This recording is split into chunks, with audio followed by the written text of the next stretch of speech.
has come out and said something that is going to anger a lot of people. Well, I would say a lot of people, but let's face it, there wasn't a lot of WNBA fans prior to Caitlin Clark showing up, so that's kind of his point. But Clay Travis has come out and said he was on with Laura Ingraham last night and has come out and said what most... Something wild just happened on national TV, and people are still talking about it. Clay Travis stood up and said the quiet part out loud. Caitlin Clark isn't just the WNBA's biggest star. She might be worth more than the whole league put together. Not more than one player. More than every player. More than the league itself. Sounds crazy, right? But before you laugh it off as another hot take, look at the actual numbers. Because the second she stepped onto the court, everything changed. 400,000 people watching games before Caitlin Clark showed up. The only reason they got the new CBA and made that money is because Caitlin Clark showed up. The only reason they're flying on charter jets and not still taking the Greyhound is because of Caitlin Clark. The only reason they're selling out arenas because of Caitlin Clark. Picture this. Only 4,000 people were tuning in to watch the WNBA before Caitlin Clark showed up. That's less than what a random college volleyball match pulls in. For nearly 3 decades, the NBA was quietly footing the bill. Empty seats, losing money every year, teams flying commercial like it was a high school trip, not a professional league. Then she arrived, and the whole thing flipped overnight. Charter flights turned into the new normal. A massive new contract got signed with real money behind it. Arenas that used to sit half empty are now selling out. And somehow, people still want to call this natural growth. But nobody wanted to support the black women. Oh, but nobody wanted to support lesbians in the league. Well, when you alienate half the country, half a potential customer base, by shoving your lifestyle in people's faces continuously, I mean, I don't know what to tell you. The WNBA has been their own worst kryptonite. Now here's the part that stings for the league's biggest defenders. For years, the WNBA leaned harder into political messaging than basketball. Every broadcast felt more like a rally than a game. That choice pushed away a huge chunk of potential fans. Then the league acted surprised when half the country tuned out. You can't spend decades telling one group of fans they're not wanted, then get confused when they don't buy tickets. That's not bias. That's simple cause and effect. The league built its own ceiling by chasing a message instead of chasing greatness. On Laura Ingraham. Against as far left-wing as the average political journalist is, the average sports media journalist is further left-wing than that. The sports media is more biased to the far left than the political media is.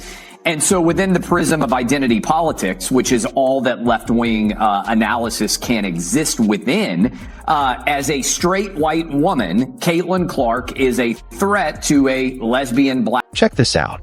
In just 70 games, Caitlin Clark has been caught up in physical incidents roughly 17 times. That's almost 1 out of every 4 games. A body check away from the ball. A forearm that looked way too rough. Physical plays that would have drawn a flagrant foul anywhere else. A hit to the head that somehow never got reviewed. Run-ins with other players. Confrontations that didn't need to happen. This isn't random. This is a pattern, and that pattern says everything Clay was pointing at. Some people just can't stand that she's the one carrying this league. And she's white, and the league is falling apart as a result. If Caitlin Clark had the exact same talent, but she were a black lesbian, she would be celebrated in this league. Everyone would be in love with her. They wouldn't punch her in the throat. They wouldn't be writing that she's encouraging white supremacists to lynch basketball players, which is effectively what that moron at USA Today said. And so Caitlin Clark, by merely being straight and white, has broken what is otherwise a far left-wing league. A league, by the way, that has been propped up by the NBA for 30 plus years and would not otherwise. Let's talk about the uncomfortable truth nobody in sports media wants to say out loud. If Caitlin Clark had the exact same skill set, but checked a different box, she'd be untouchable. No columns questioning her fans. No hot takes claiming her popularity is somehow dangerous. No veteran players taking shots at her on social media. She'd simply be crowned the savior of the league, because that's exactly what she is. But because of who she is, her success gets treated like a problem to manage instead of a gift to celebrate. Here's a number that should stop you in your tracks: 90%. That's roughly how much revenue analysts believe Caitlin Clark and players like Sophie Cunningham are generating for their own teams. Sounds like an exaggeration, right? Except look at what actually happened. Indiana Fever attendance more than doubled. Their road games became some of the highest attended games in league history, city after city. Merchandise flew off the shelves. TV ratings jumped from around 400,000 viewers to over 2 million for the biggest matchups. This isn't a coincidence. It's concentrated, almost entirely, around a small handful of players who don't fit the mold the league has pushed for years. And that brings us to Sophie Cunningham, who might be the second most important name in this entire conversation. She stood up and said biological men shouldn't be competing in women's sports. She said it plainly, without hedging, and framed it as protecting young girls. When the media tried to corner her into walking it back, she gave them one line: "I said what I said." No apology, no damage control, no corporate spin about respecting every viewpoint, just conviction. And fans responded with overwhelming support, because she was voicing what a huge majority of sports fans already believe. Now here's where things get interesting. What if Caitlin Clark just walked away? What if she built her own league from scratch? 8 teams. The best available talent, picked purely on ability, with zero regard for politics or personal beliefs. Just elite basketball. People who'd normally never touch a WNBA broadcast have already said they'd back it financially. Media companies looking to compete with existing networks would likely jump at the chance. And here's the uncomfortable part for the current league. That new venture would probably be worth more than the WNBA on day one. Because most fans don't tune in for a lecture. They tune in to watch great athletes play great basketball. Let's put real numbers behind this. Before April of 2024, the WNBA was averaging around 400,000 viewers a game. After nearly 3 decades of existence. After being financially propped up by the NBA for years. Half-empty arenas were the norm. Merchandise barely moved. The only time the league made national headlines was during some kind of protest. Then Caitlin Clark got drafted, and within a single season, the entire picture flipped. Viewership for her games shot up more than 5-fold. The Fever went from playing in front of a few thousand fans to selling out 17,000-seat arenas. Their road games became hot tickets across the country. Suddenly, the league had leverage to negotiate a new labor agreement with terms that would have been unthinkable a year earlier. Here's the part league officials should be losing sleep over. All of that growth is built around one person. If she walked away tomorrow, does anyone honestly believe those numbers hold? Would arenas in cities across the country still sell out for Fever games without her on the floor? Of course not. This wasn't the result of smarter marketing or a sudden jump in overall talent level. It happened because one transcendent player pulled America's attention toward a league it had ignored for years. Which is exactly why the idea of a breakaway league is so compelling. If Clark ever decided to build something new, focused purely on basketball with no political checklist attached, that league would instantly have more cultural weight than the WNBA does today. Conservative media would cover it wall to wall. Casual fans would tune in out of sheer curiosity. And top-tier talent would seriously consider jumping ship, because the money would follow the audience. Do the math. The WNBA's newest media rights deal is reportedly worth somewhere around $200 million a year combined across partners. Impressive, until you compare it to the NFL's roughly $10 billion annual deal, or the NBA's $25 billion long-term contract. Even women's soccer recently locked in a deal in the same range as the WNBA, despite having far less history behind it. Now picture a brand new league with Clark as the face, Cunningham as the outspoken leader unafraid to say what she believes, and a roster stacked with overlooked college stars, international talent, and current players who are simply tired of the political noise and just want to play ball. That league could land a major broadcast deal. It could attract sponsors who've been sitting on the sidelines. It could build a fan base that feels welcomed instead of scolded. The opportunity is sitting right there.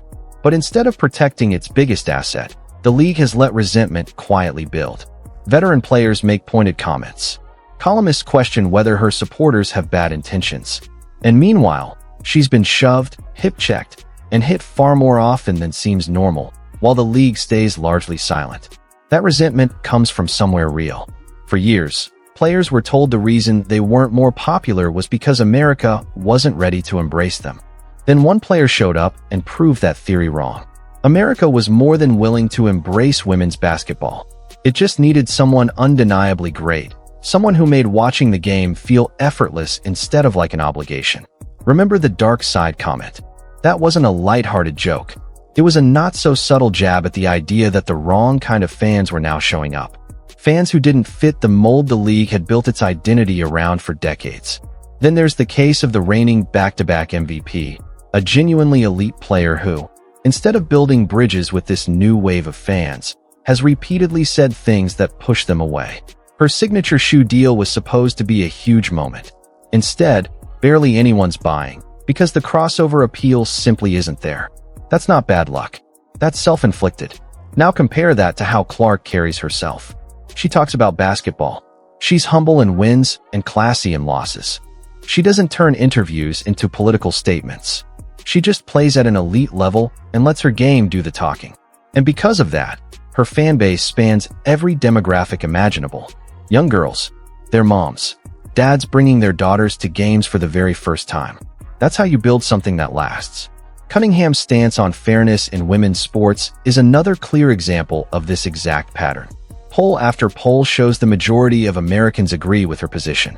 She stood up for it anyway, knowing the backlash that was coming. And when reporters tried to pressure her into softening her stance, she refused. That refusal turned her into a hero for millions of people exhausted by athletes who won't stand firm on common sense. Think about how strange it is that saying something so basic requires courage in the first place. So when the idea of Clark breaking away and starting her own league comes up, it's not just a wild hypothetical. It's a legitimate business opportunity hiding in plain sight. There's a massive audience out there that would love to support women's basketball, but feels shut out by the current culture surrounding it. They don't want to be labeled something ugly for cheering on their favorite player. They don't want every broadcast turned into a lecture.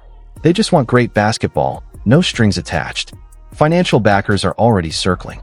Media companies see the gap. And the foundation would already include a player who's proven, beyond any doubt, that she can move the needle in ways almost nobody in the sport's history ever has. The real question is whether she'd actually do it. So far, despite everything, she seems committed to growing the game where she's at. She stays respectful. She doesn't publicly complain, even when she'd have every right to. That loyalty says a lot about her character. But loyalty only goes so far if the league keeps failing to protect its own biggest star. So here's the real question for you. Is Caitlin Clark more valuable than the entire league combined? The numbers already answered that. The attendance answered that. The ratings answered that. Now it's your turn to weigh in. Drop your take in the comments. Do you think she should stay and fight for change, or build something entirely new? Hit like if this opened your eyes, share it with someone who needs to see these numbers, and subscribe so you don't miss what happens next in this story. This is far from over.